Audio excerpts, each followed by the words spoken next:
Ka dunan kɛ dugule ye foyi to kɛ ni kunnafoni sanuman tɛ an ka poli ni tanu bɛ IATV filɛbaa jamakulu ye Mali kɔnɔ ani Mali kɔ kan a ye aw bisimila an ka bi dɔn kibaruyaw kɛnɛ kan kunnafoni dantigɛ la Kayi dugu kɔnɔ sifinnaka maa 20 ye tile fila kalan kɛ min tun bɛ ka tali kɛ kunnafoni kolonw sɛgɛsɛgɛli cogoya kan fɔ ka taa se bɔlɔlɔsiraw labaarako ɲuman ma o tile fila kalan in kuncɛra ka bɛn tarata ma marisi kalo tile 3 san 2026 a baaraw bɛɛ lajɛlen bilara sen kan komini tasi ani a dɛmɛjɛkulu fɛ ni o ye ambassade de Danemark ani Famaku ye a baaraw daminɛni kɛra Kayi sous-préfet ka yamaruya kɔnɔ Isa Goyita hali san bɛ to ni Kayi kɔnɔ kibaruyaw ye Mali minisiri min ka baara bɛnnen don kɛnɛyako ni sigida yiriwali ma colonel major Asa Bajalo Ture bɛ taamala Kayi ka bɛn ni bi alamisa ye marisi kalo tile 5 san 2026 ka kɛ ni sunkalo ɲɔgɔn dɛmɛ tako sabanan hukumu ye u ye dɛmɛ don du 740 ɲɔgɔn ma se bɛrɛ tɛ minnu ye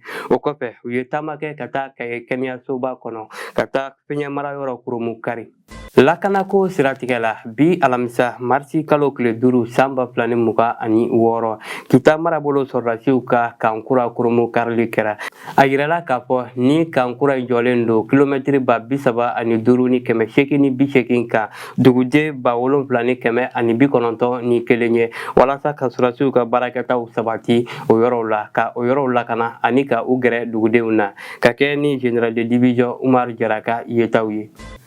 kunnafoni kuncɛra bi alamisa marisi kalo tile 5 san 2026 Mali minisiri ɲɛma général Ablaye Mayiga ye bolonɔbila kɛ tasibila gafe dɔ la Iran ka lasigidenso kɔnɔ Mali la furancɛrɔ fanga ɲɛma tɔgɔ la ni tasibila gafe in kun ye ka u ka tasibila ta ka ɲɛsin Ali Hakemini Ayatola ma ale mun fatura faso kanu ani yɛrɛma hɔrɔnya ɲinini senfɛ o baaraw bɛɛ lajɛlen kɛra Iran ka lasigiden ani Mali ka kɔkanko minisiri Abdoulaye Diop ɲɛkɔrɔ ni kunnafoni damadɔ ninnu de bɛ dansigi an ka bi dɔn kibaruw la aw ni ce a ka ɲamadaliw la ala ka diɲɛ waati wɛrɛ yir'an na k'an ka bato kɛlenw bɛɛ lajɛlen mina ni sunkaloba in kɔnɔ